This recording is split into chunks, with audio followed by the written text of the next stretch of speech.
Buenas noches, doctora. Buenas noches, compañeros. Mi nombre es Viviana Lamiña y yo les voy a hablar sobre la hemorragia digestiva baja.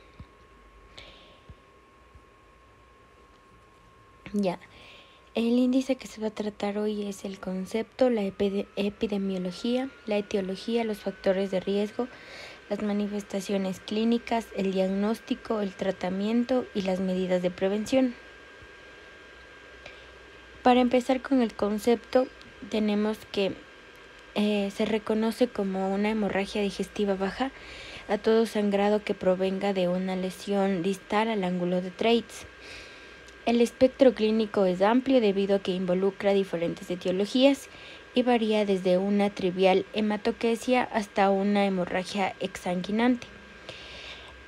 Principalmente a la hemorragia digestiva baja se le ha podido clasificar como aguda o crónica. La hemorragia digestiva baja aguda es la que provoca cambios hemodinámicos, es decir, anemia e inestabilidad de los signos vitales, las mismas que van a obligar a compensar el volumen perdido.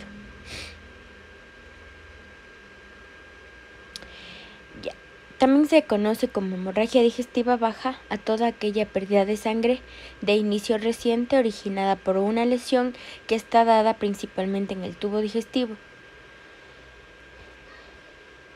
Como segundo punto tenemos la epidemiología. La epidemiología se reconoce que principalmente la incidencia de la hemorragia digestiva baja va a depender en gran medida de la población estudiada. Se reconoce que la incidencia de hospitalización por año va a variar entre los 20 a 27 casos cada 100.000 habitantes. La mortalidad de esta patología varía entre el 4 al 10% y está asociada principalmente a descompensaciones de comorbilidades, sepsis y enfermedades cardíacas. La mortalidad por sangrado masivo ocurre en menos del 1% de los casos.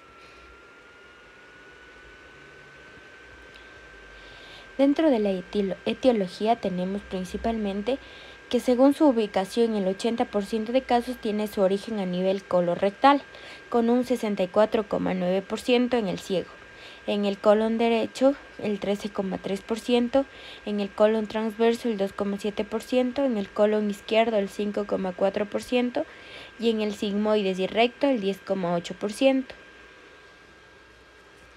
Según la patología intestinal, entre las causas más frecuentes de hemorragia digestiva baja, destaca la enfermedad diverticular como primera causa. Se observa el aumento de incidencia de angiodisplasia, pólipos colónicos y el cáncer colorectal, en estrecha relación con la edad del paciente. Dentro de la etiología tenemos que las causas más frecuentes van a ser según la edad. Es decir, que en una edad de 30 a 59 años va a prevalecer la enfermedad diverticular de colon. De 60 o más años la enfermedad diverticular de colon también. Mientras que dentro de los pólipos juveniles, en la edad de 30 a 59 años van a aparecer enfermedades inflamatorias intestinales y de 60 a más años angiodisplasias. Dentro de las enfermedades inflamatorias intestinales tenemos de 30 a 59 años pólipos de colon, cáncer de colon y recto y lesiones vasculares. Y dentro de 60 a más años tenemos principalmente el cáncer de colon y recto, la colitis isquémica y los pólipos de colon. Para abordar sobre la enfermedad diverticular, se dice que es la primera causa de hemorragia digestiva baja, ocupando hasta un 50% de las etiologías de sangrado gastrointestinal. Además también se va a observar el aumento de incidencia de angiodisplasias, pólipos colónicos, como ya se había mencionado. Además, la enfermedad diverticular su incidencia va a aumentar con la edad, siendo más del 80% de los pacientes mayores de 70 años a quien se le puede diagnosticar esta etiología. Dentro de los factores de riesgo principalmente encontramos a los divertículos.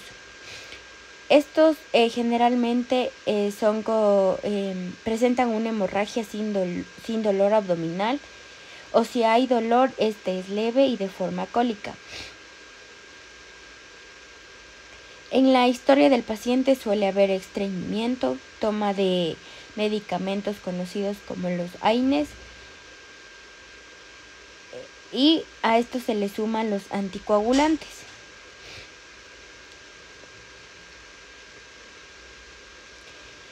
En segundo punto tenemos la angiodisplasia. La angiodisplasia típicamente son pacientes con insuficiencia renal crónica severa y otras enfermedades sistémicas crónicas como la aterosclerosis. Suele presentar una hematoquesia oscura o incluso una melena infrecuentemente cuantiosa. Con el paso del tiempo, los capilares de la mucosa y submucosa se dilatan y se hacen incompetentes, formándose estas malformaciones arteriovenosas. Luego, como otro factor de riesgo está la colitis isquémica, la misma que cursa con un dolor abdominal leve o moderado, y la deposición es más una diarrea sanguinolenta que una hematoquesia. Su forma de presentación es aguda, pero también lo puede hacer como un cuadro más insidioso de semanas de dolor abdominal, y esta se puede presentar con o sin heces sanguinolentas. Luego tenemos la colitis infecciosa. Dentro de la colitis infecciosa, esta suele cursar con un cuadro de afectación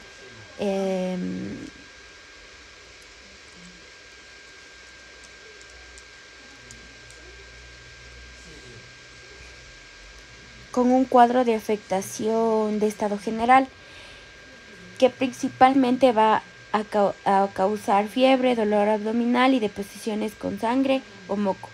Los que padecen de esta enfermedad de Crohn sí suelen tener fiebre. Además, no suele haber grandes hemorragias ni repercusión en el hemograma, y el shock, si está presente, probablemente será debido a un estado séptico o por deshidratación del paciente.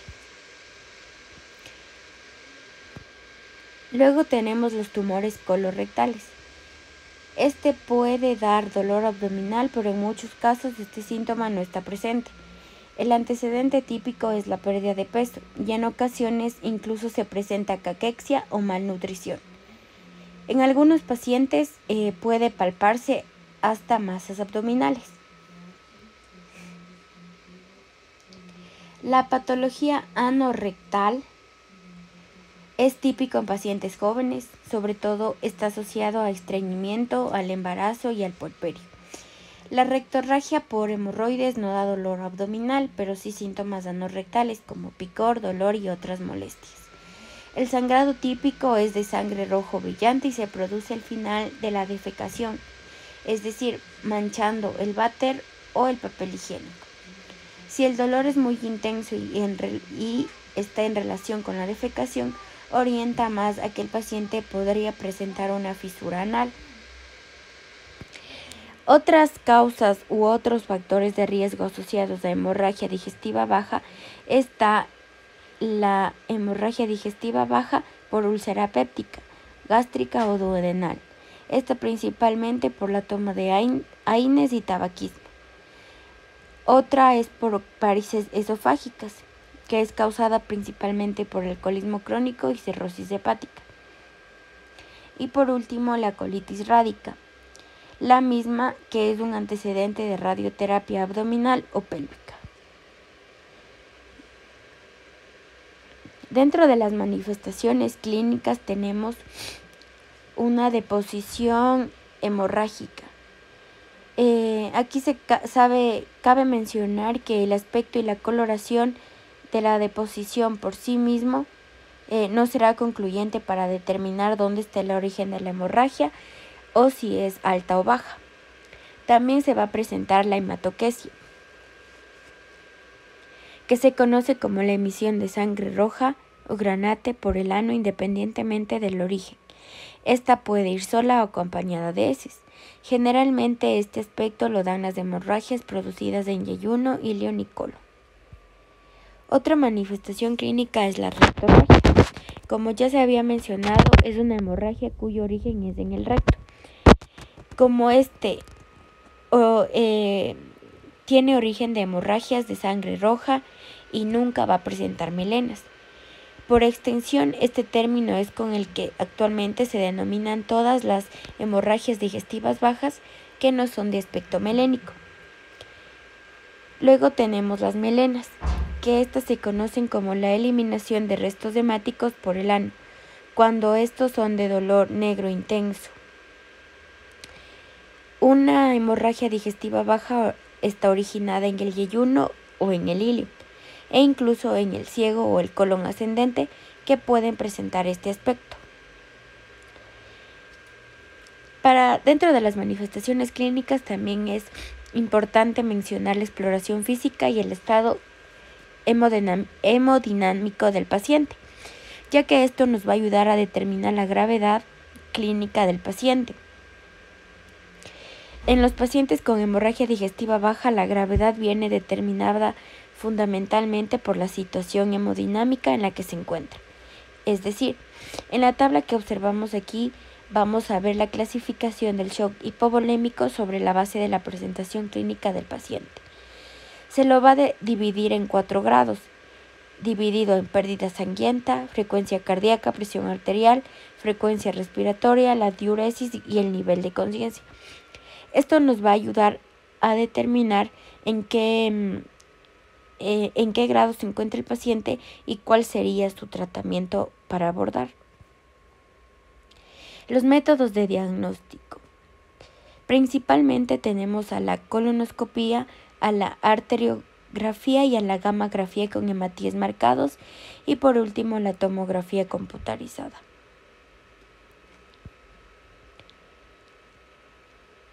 Antes de tratar cada una de ellas, también es de vital importancia los otros métodos de diagnóstico, como es la analítica de sangre, que principalmente va a abordar la bioquímica, el hemograma y la coagulación.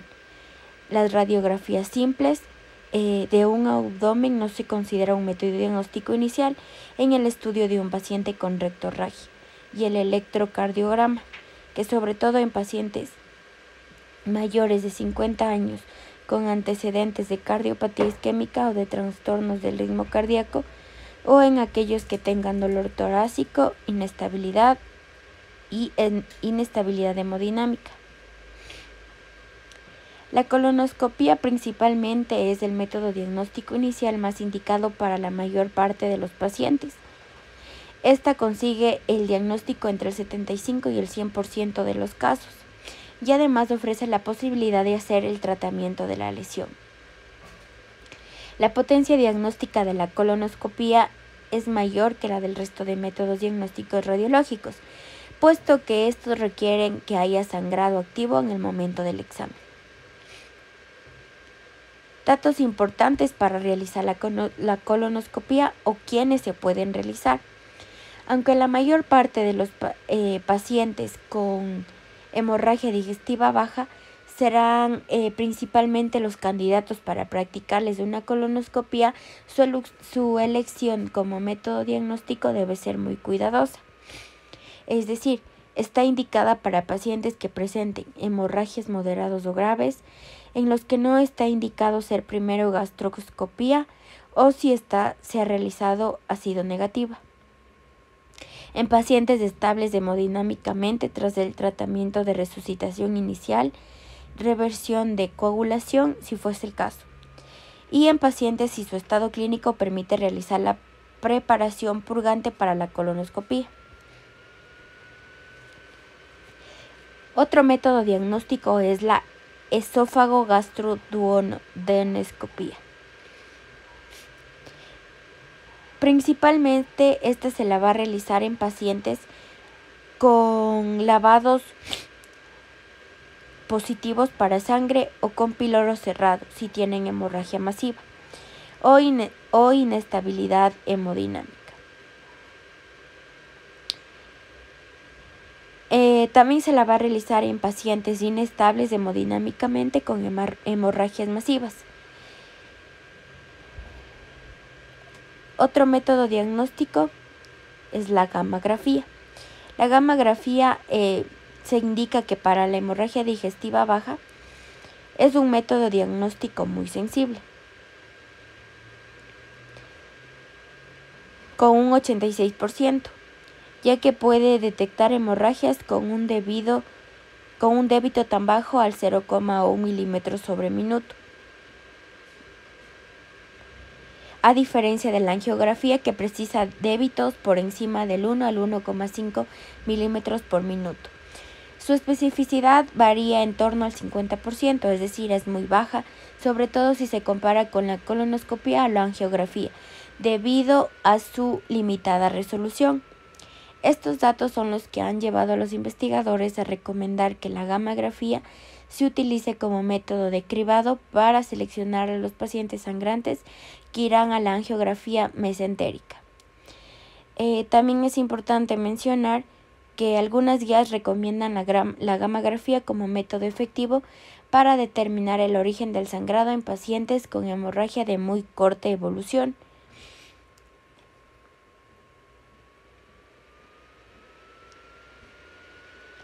Luego tenemos a la angiografía.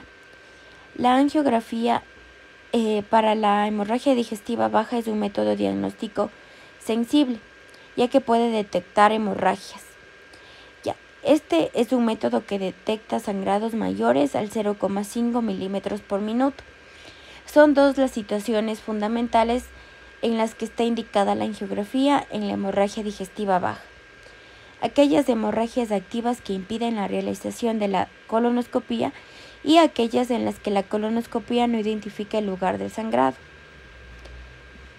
Es muy importante mencionar que el radiólogo intervencionista primero canula la arteria mesentérica superior, ya que la mayoría de las hemorragias hemodinámicamente significativas se originan en el colon derecho, y la extravasación del contraste indica que el estudio es positivo. O, si es negativo, se canula la arteria mesentérica inferior, seguida por la arteria celíaca. La insensibilidad de la prueba es muy baja, es decir, se encuentra entre el 30 y el 47%. Una vez que el punto de sangrado se ha objetivado, la angiografía ofrece la posibilidad del tratamiento de la lesión, como la administración de la vasopresina o la embolización selectiva. Es un método diagnóstico con una tasa de complicaciones nada despreciable, ya que ronda el 9%, y entre ellas algunas graves como la trombosis mesentérica o el fracaso renal inducido por contraste. Para abordar el tratamiento de hemorragia digestiva baja, principalmente tenemos que se va a guiar en 3 aspectos: la valoración inicial y estabilización del paciente, el estudio diagnóstico para la localización y el diagnóstico de la causa de la hemorragia, y por último el tratamiento específico para cada hemorragia. Las medidas generales del paciente con hemorragia digestiva baja. Tenemos un algoritmo donde la hemorragia digestiva baja por reanimación dinámica se va a determinar si es una hemorragia digestiva baja grave. Si es una hemorragia digestiva baja grave, se procede a realizar una gastroscopía. En el diagnóstico, si da negativo, se va a determinar si es grave o inestable. Y si el diagnóstico es positivo, se va a dar el tratamiento específico. Mientras que si es una hemorragia digestiva baja grave, si no presenta, se va a realizar una patología renal, más que no se presenta anemia. Y si se presenta la anemia, se va a realizar un manejo ambulatorio, mientras que si no se presenta patología rectal y anemia, se va a realizar una colonoscopia precoz.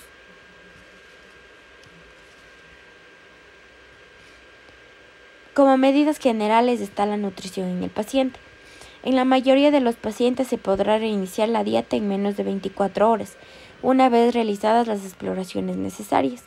Con ello se evitará la desnutrición que aparece rápidamente en los pacientes que presentan una edad avanzada, y por otro lado la sobrecarga de líquidos debido a la sueroterapia en pacientes con enfermedad cardiovascular.